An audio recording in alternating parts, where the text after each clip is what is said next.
বিমান বাংলাদেশ এয়ারলাইন্সের দুর্নীতির অভিযোগ থাকা বিতর্কিত কর্মকর্তা মিজানুর রহমানকে আবারও পদোন্নতি দেওয়া হয়। এই খবর ছড়িয়ে পড়ার পর সমালোচনার মুখে তা আবার কয়েক ঘন্টার মধ্যে বাতিল করা হয়েছে। এই ঘটনায় বিমান জুড়ে চাঞ্চল্যের সৃষ্টি হয়েছে। সোমবার 19 মে এই ঘটনা ঘিরে প্রতিষ্ঠানটিতে ভেতরে ব্যাপক আলোচনার সৃষ্টি হয়েছে। দেশজুড়ে অগ্নি ও দুর্ঘটনা মোকাবেলায় ফায়ার সার্ভিস ও সিভিল ডিফেন্সের সক্ষমতা বাড়াতে 20টি নতুন ফায়ার স্টেশন নির্মাণ ও পুনর্নির্মাণের কাজ চলছে বলে জানিয়েছেন স্বরাষ্ট্রমন্ত্রী সালাহুদ্দিন আহমদ। একই সঙ্গে জরুরি চিকিৎসা সেবা সম্প্রসারণে 100টি নতুন অ্যাম্বুলেন্স সংগ্রহের কার্যক্রমও চলমান রয়েছে বলে জানান তিনি।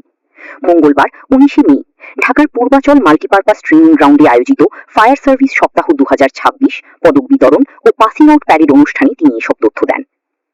রাজধানী ঢাকার রাস্তায় ও ফুটপাতে হকারদের জায়গা বরাদ্দ দেওয়া কেন অবৈধ ও বেআইনি হবে না তা জানতে চেয়ে রুল জারি করেছেন হাইকোর্ট। মঙ্গলবার 19 মে বিচারপতি ভীষ্মদেব চক্রবর্তীর নেতৃত্বাধীন হাইকোর্ট বেঞ্চ এই রুল জারি করেন। চট্টগ্রামের লোহাগাড়ায় পৃথক স্থানে 2 ব্যাটারি চালিত অটোরিকশা চালক গুলিবিদ্ধ হওয়ার ঘটনা ঘটেছে। সোমবার 18 মে উপজেলার বড়াহাতিয়া ইউনিয়নের 8 নম্বর ওয়ার্ডের কুমিরাখুনা এবং 9 নম্বর ওয়ার্ডের ঘুনার মোড় এলাকায় এই ঘটনা ঘটে।